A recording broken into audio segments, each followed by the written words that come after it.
जेव्हा तुम्हाला वाटत असतं की आत्ता खरी मजा येणार आणि काही सेकंदातच खेळ संपतो, तुमचा जोडीदार निराश आणि तुम्ही शरमेने ओशाळलेले, असं तुमच्यासोबतही होतं का? जर हो, तर हा व्हिडिओ तुम्हाला तुमच्या प्रश्नाचं, त्याहीपेक्षा त्या वेदनेचं अचूक उत्तर देणार आहे. तुमच्यासोबतही असं होतं का की जसजसे तुम्ही तुमच्या जोडीदाराच्या जवळ जाता, कपडे काढता किंवा नुसता थोडासा स्पर्श झाला तरी सगळं संपून जातं? तुम्हीही त्या शरमेचा सामना करत आहात का, जिथे बिछाल्यावर गेल्यावर फक्त 1 मिनिटात तुमची इनिंग संपते आणि तुमचा जोडीदार तुमच्याकडे एका अपूर्ण आशेने आणि रागीट नजरेने पाहत राहतो? जर हो, तर विश्वास ठेवा, आजचा हा व्हिडिओ तुमचं संपूर्ण आयुष्य आणि तुमचं पुरुषत्वाकडे पाहण्याचा दृष्टिकोन बदलून टाकेल. आज मी अशा गोष्टी सांगणार आहे ज्या कदाचित तुमच्या वडिलांनी, तुमच्या मित्रांनी किंवा कोणत्याही डॉक्टरने इतक्या स्पष्ट शब्दात कधीच सांगितल्या नसतील. या व्हिडिओच्या मध्ये मी तुम्हाला अशा एका गुप्त जागेबद्दल सांगेन, ज्याला जर तुम्ही योग्य प्रकारे स्पर्श केला तर तुमचा जोडीदार समाधान झाल्यानंतरही तुम्हाला कधीही सोडणार नाही. आणि हो, आज मी तुम्हाला स्ट्रोक्स लावण्याची ती वैज्ञानिक पद्धत शिकवणार आहे, ज्यामुळे तुमची वेळ 2 मिनिटांवरून थेट 20 मिनिटांपर्यंत पोहोचू शकते. त्यामुळे या व्हिडिओचा 1 सेकंदही चुकवू नका, कारण अर्धवट ज्ञानच तुम्हाला लवकर आउट करतं. आता त्या समस्येबद्दल बोलूया जी ऐकूनच अनेकांना घाम फुटतो: लवकर होणारे पतन. असं का होतं की स्पर्श होताच सगळं बाहेर येतं? लोकांना वाटतं की त्यांच्या शरीरात कोणतीतरी मोठी कमतरता आहे किंवा त्यांचे अवयव खराब झाले आहेत, पण सत्य काही वेगळंच आहे. माझं नाव आहे डॉक्टर नमिता पाटील आणि मी एक लैंगिक आरोग्यतज्ञ आहे. माझं काम आहे तुमच्या त्या गुंतागुंती सोडवणं ज्या तुम्ही कोणाशीही बोलू शकत नाही. पहा, लवकर होण्याच्या 2 मुख्य कारणे असतात. एक तुमच्या मेंदूत असतं आणि दुसरं तुमच्या नसांच्या संवेदनशीलतेमध्ये. जेव्हा तुम्ही खूप जास्त उल्हासित होता किंवा तुमच्या मनात ही भीती बसलेली असते की कधी लवकर तर नाही ना होणार, तेव्हा तुमचा मेंदू तुमच्या शरीराला लवकर इशारा पाठवतो आणि सगळं पाण्यासारखं वाहून जातं. याला कार्यप्रदर्शनाची चिंता म्हणतात. दुसरं कारण आहे तुमच्या खालच्या भागाचे स्नायू कमकुवत असणे. जसं तुम्ही व्यायामशाळेत जाऊन शरीर कमवता, तसंच खालच्या स्नायूंनाही बळकट करावं लागतं. जर तुम्ही त्यांना ताब्यात ठेवायला शिकला नाहीत, तर तुम्ही तुमच्या गाडीला कधीच ब्रेक लावू शकणार नाही.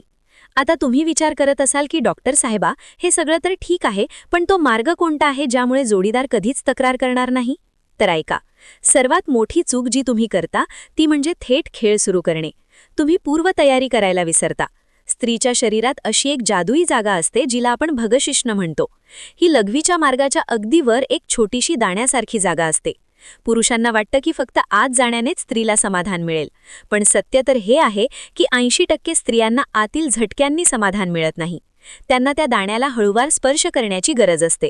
जर तुमचे पतन झालेही, पण त्याआधी आणि त्या दरम्यान तुम्ही त्या जागेला आपल्या बोटांनी किंवा जिभेने योग्य प्रकारे उल्हासित केलं असेल, तर तुमचा जोडीदार कधीही तक्रार करणार नाही.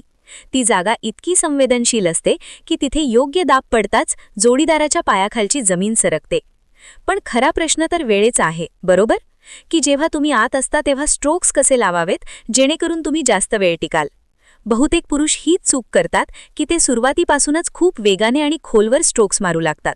यामुळे तुमच्या अवयवाच्या सर्वात संवेदनशील भागावर खूप जास्त घर्षण होतं आणि तुमची मज्जासंस्था लगेच इशारा देते.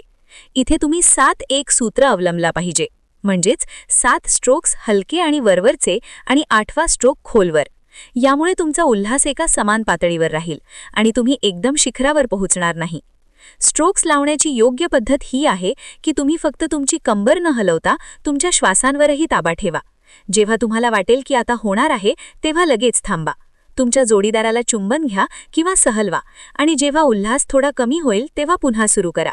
याला स्टॉप अँड स्टार्ट तंत्र म्हणतात. आणखी एक गोष्ट जी कोणी सांगत नाही ती म्हणजे आवरणाची योग्य निवड. जर तुम्ही खूप जास्त संवेदनशील आहात आणि स्पर्श होताच होत असेल, तर बाजारात जास्त वेळ टिकणाऱ्या आवरणे मिळतात, ज्यामध्ये एका विशिष्ट औषधाचा तर असतो. हे तुमच्या अवयवाची संवेदनशीलता थोडी कमी करतं, ज्यामुळे तुम्ही लवकर न होता जास्त वेळ काम करू शकता. त्याचबरोबर तुमच्या आहारात सुधारणा करा. जर तुमच्या शरीरात झिंक आणि मॅग्नेशियमची कमतरता असेल, तर तुमच्या स्नायूंवर तुमचं नियंत्रण राहणार नाही. अक्रोड, भोपळ्याच्या बिया आणि केळी तुमच्या आहारात सामील करा. आणि सर्वात महत्त्वाचा आहे विशिष्ट प्रकारचा स्नायूंचा व्यायाम. लघवी करताना जसे तुम्ही धार मध्येच थांबवता, तेच स्नायू तुम्हाला होण्यापासून रोखतात. दिवसातून 20 ते 30 वेळा ते स्नायू आकुंचन पावणं आणि सैल सोडणं सुरू करा. 15 दिवसात तुम्हाला फरक दिसेल. लक्षात ठेवा, हा केवळ एक शारीरिक खेळ नाही, हे दोन शरीरांचं मिलन आहे. जर तुम्हाला लवकर झालेही तर हार मानून कूस बदलून झोपून जाऊ नका. तुमच्या हातांचा आणि जिभेचा वापर करा.